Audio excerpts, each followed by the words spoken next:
fait partie du conseil d'administration de la Fédération nationale des podologues, qui elle-même est membre à part entière de la Fédération internationale des podologues.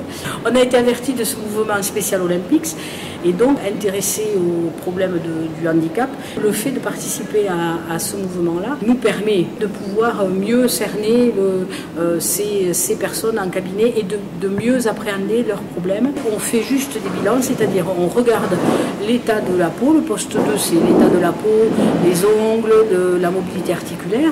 Après, poste 3, on fait la marche, on étudie la marche, on regarde l'état des pieds plats, pieds creux, la biomécanique du pied. Et après, dernière étape, l'étape 4, on fait l'examen de la chaussure et de la chaussette, voir si les athlètes sont bien chaussés. S'ils ont la bonne pointure de chaussure qui correspond à leurs pieds, c'est qu'ils savent ce qu'il faut faire sur leurs pieds, les soins au quotidien. On répète comment il faut qu'ils se lavent les pieds, comment il faut qu'ils les entretiennent, comment il faut qu'ils entretiennent leurs chaussures. Et donc pour eux, je pense que c'est vraiment un bénéfice certain, d'autant qu'ils ont des problèmes de statique et autres. Et du coup, s'ils vont voir un podologue, automatiquement, ils seront soulagés et soignés.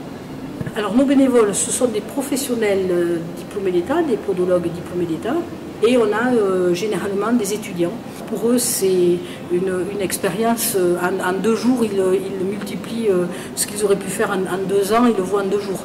Et puis appréhender le handicap, appréhender l'athlète, c'est une expérience très très enrichissante pour leur futur métier en cabinet.